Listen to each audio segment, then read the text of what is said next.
The burning bush. Moses was brought up as Egyptian royalty, but he knew that he was an Israelite by birth. As he grew up, he found it unbearable that he was living a rich, comfortable life of freedom, while other Israelites suffered as Egyptian slaves. One day, when he was a young man, he saw an Egyptian guard savagely hitting an Israelite man, and something inside him snapped. Moses beat the guard off, leaving him lying dead at his feet. News of his crime quickly spread. Moses knew that even the princess would not be able to save him from a terrible punishment, perhaps even death. He had no choice but to run away. Moses fled to a country called Midian and settled into a quiet life of a shepherd. He looked after the flocks belonging to a village priest named Jethro, and he married his daughter, Zipporah. Years came and went, and Moses' former life as an Egyptian royal seemed like a dream. One day, Moses was out with his sheep when he came upon a very strange sight. A bush was on fire, but the leaves and branches of the bush weren't burning away. While Moses marveled, a voice suddenly boomed. "Moses, come no closer to this holy place. I am God, the God of your fathers, Abraham, Isaac, and Jacob." Moses fell to the ground, covering his face in terror.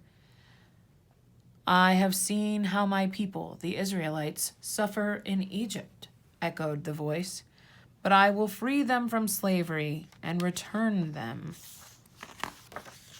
to Canaan, a land of plenty that I promised would be their own. I want you to return to Egypt and rescue my people. Convince them to follow you and demand Pharaoh to release them." Moses was shocked. "No one will believe that my orders are from you, Lord," he protested. God gave Moses 3 magic signs so that he could prove it. Firstly, if Moses threw his shepherd's staff onto the ground, it turned into a snake.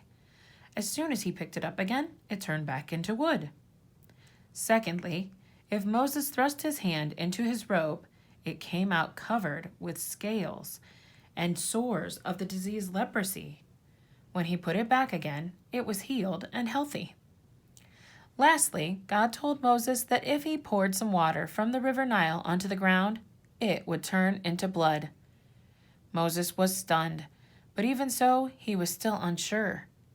"How can I be a leader, Lord?" he argued. "I don't even like talking in public. I go red and can't get the words out. Isn't there someone else you can send?" "I have already told your brother Aaron to come and find you. He can do the talking," insisted God. Moses hurried home and explained to his wife and his father-in-law what he had been ordered to do. To Moses' great surprise, Jethro believed him. God reassured Moses that it was safe for him to return to Egypt as a new Pharaoh had come to the throne.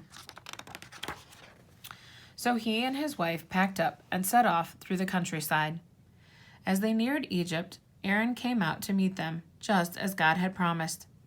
The long-lost brothers hurried to see the Israelite elders straight away. While Aaron explained that God had told Moses to lead the Israelites out of slavery, Moses proved that his message was from God by demonstrating the 3 magic signs in front of everyone. How the Israelites gasped. They believed Moses and sent up prayers of thanks that God had sent them help.